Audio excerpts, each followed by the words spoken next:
Sahabat Bali TV dimanapun Anda berada, kembali saya Winata menjumpai Anda kali ini dalam program Bali Post Talk. Dan saat ini saya berada di Balai Banjar Petangan Gede, Desa Ubung Kaje. Gitu ya. Kenapa saya berada di sini? Karena Banjar Petangan Gede Ubung Kaje ini melakukan inisiatif yang cukup patut untuk diapresiasi, yaitu menyediakan wifi bagi anak-anak untuk belajar. Nah, ketika musim pandemi Covid ini tentu proses belajar mengajar harus dilaksanakan secara virtual, dan ini membutuhkan modal, katakanlah begitu, modal berupa kuota.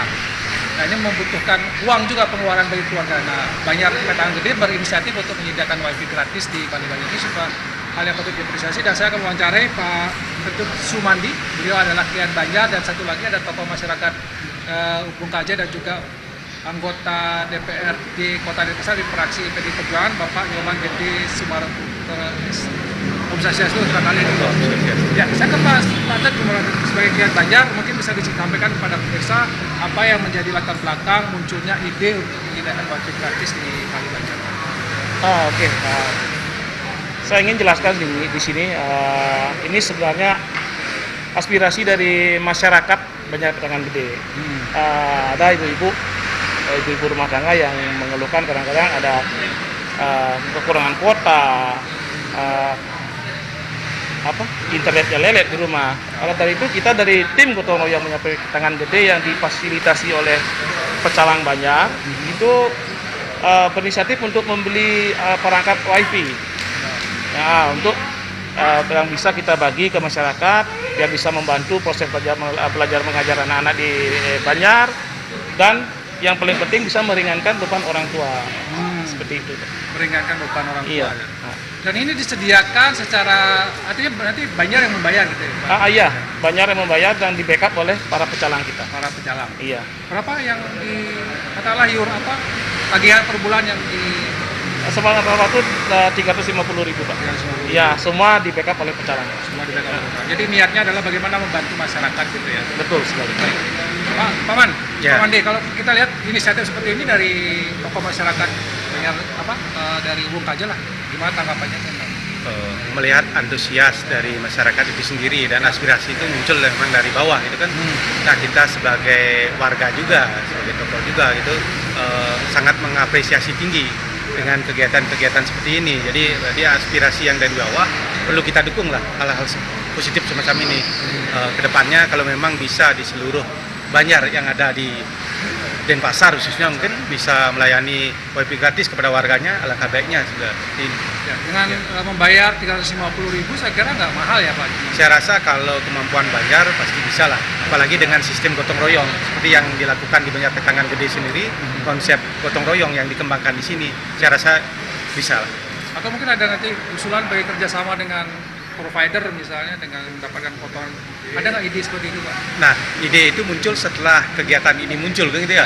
Jadi saya rasa siapa tahu ke depannya dengan adanya satu inisiator, satu pionir di Banjar Petangan Gede itu sendiri muncul di tempat-tempat lain juga, di Banjar-Banjar lain di seluruh Denpasar.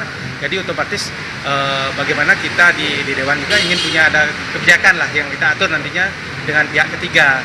Ya paling tidak dikasih diskon atau apalah nantinya seperti itu. Bisa ada kerjasama nanti ya, kerjasama. Lebih murah. Ya. Kalau misalnya paket di barang gitu. Siap. Ya. Oke, saya ke Pak Kian lagi, Pak Kian. Kalau kita bicara tentang penyediaan wifi gratis, berarti kan nanti akan ada anak-anak supaya tidak bergerumun mereka, jangan nanti jadi ada protokol khusus yang diterapkan oleh Banjar bagi anak yang datang. Ya, tepat sekali. Sebelum kita membuka new normal ya, setelah ada keputusan new normal dari pemerintah, kita punya inisiatif untuk membuka Banjar kita biar anak-anak di sekitar Banjar bisa belajar di Banjar, dengan catatan kita harus tetap melaksanakan protokol kesehatan. Kalau bisa lihat kita sudah pasang sekat-sekat biar anak-anak tidak berkumpul, kita sudah siapkan wastafel, sudah siapkan hand sanitizer, tisu dan segalanya. Dan ada namanya kesinoman, istilahnya yang bertugas di Banjar, nanti setiap sore setelah anak-anak selesai belajar, ini disemprot dengan disinfektan. Oh gitu ya? Iya, kita sudah ada alat, sudah ada, obatnya sudah ada, kita tinggal semprot, bersihkan. Keesokan harinya biar bisa dipakai lagi oleh anak-anak. Jadi anak-anak datang, cuci tangan dulu di depan, kemudian ada hand sanitizer juga ada. disediakan. Iya, betul. Kemudian mereka duduk juga bisa disesuaikan pada posisi masing-masing. Iya. Tidak ada jaraknya gitu. Sudah kita atur jaraknya seperti tadi harus dalam kotak. Dan yang paling penting itu harus pakai masker. Ya. Kalau belajar harus pakai Iya, masker. iya. Kemudian di setiap sore sudah selesai disemprot. Semprot. Dengan disinfektan. Iya, seperti Apakah ada jadwal misalnya ada anak-anak SD, SMP itu ada jadwalnya nggak? Kita sih mereka terjadwal dari tugas dari guru mereka sendiri. Kalau anak-anak SD biasanya dari pagi dia. Pagi anak-anak SD selesai tugas mereka pulang. Yang SMA itu agak siang sore lah. Mereka bawa laptop ke sini ya. 1-2 orang masih ada yang mau pakai fasilitas. Pakaian kalau supaya menghindari jangan sampai misalnya biasalah kalau ada wifi anak-anak datang ke sini semua terus main game di sini. Ada yang mengawasi? Itulah makanya kita bekerja sama pada orang tua. Ya. Yang kebanyakan yang datang ke sini diantar oleh orang tua mereka. Orang tua mereka yang mengawasi. Ya seperti itu Pak. Dia diawasi oleh orang tua mereka. Ya permohonan kami sih kedepannya ada 1-2 guru yang bisa datang, bisa sebagai support lah kepada anak-anak.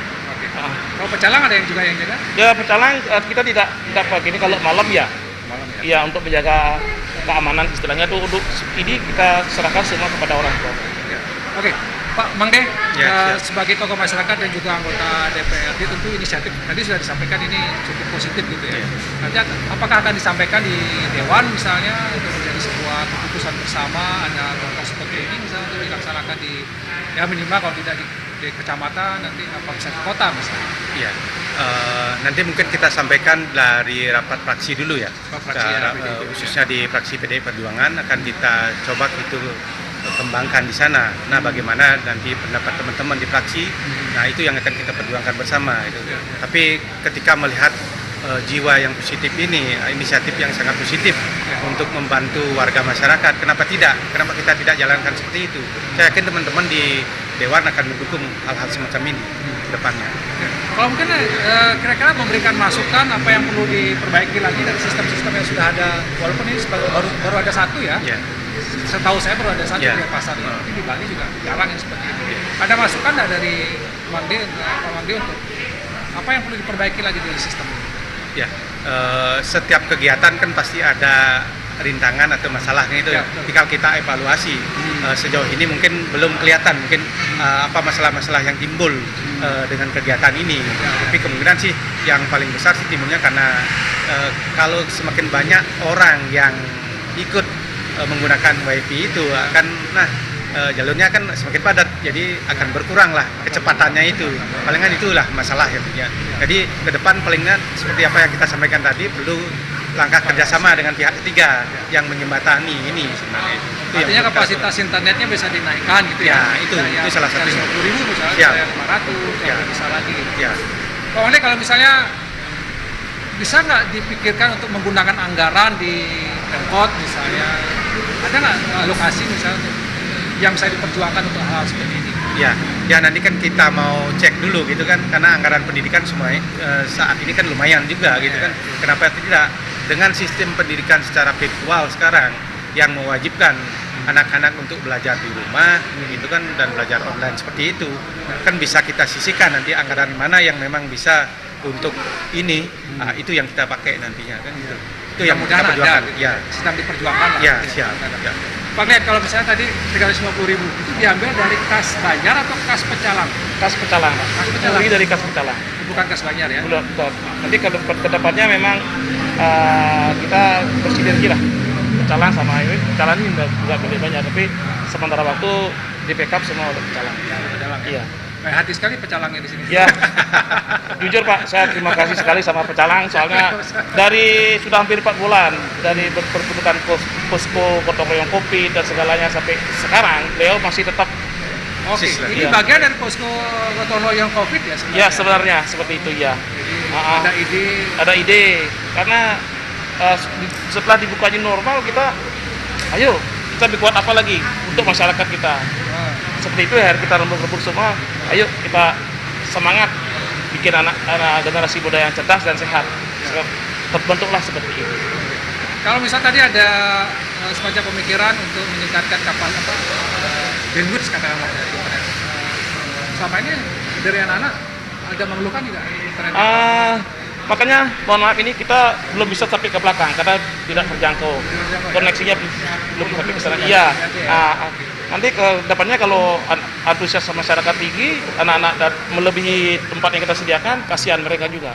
Itu saya sangat berterima kasih kalau memang ada bisa penambahan kuota, kita juga bisa penambahan tempat jadinya.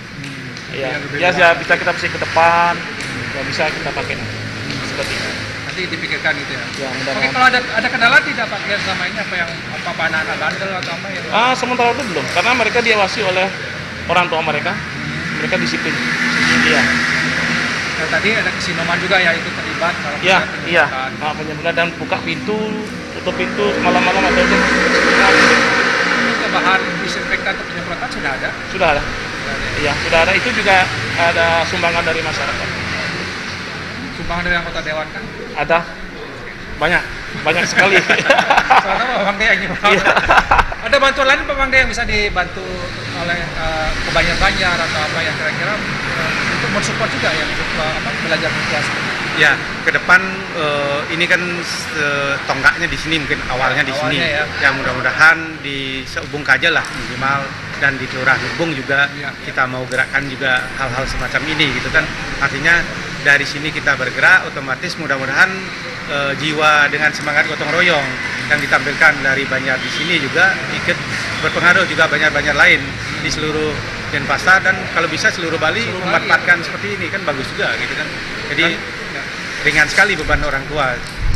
Dan operator seluler itu misalnya menyediakan kuota harusnya juga mendukung gitu. Ya, saya rasa sangat mendukung sebenarnya dengan sistem seperti ini gitu kan. Nah, siapa tahu dengan kerjasama nanti kita dari Banjar juga dapat dibantu dengan apa ya kita.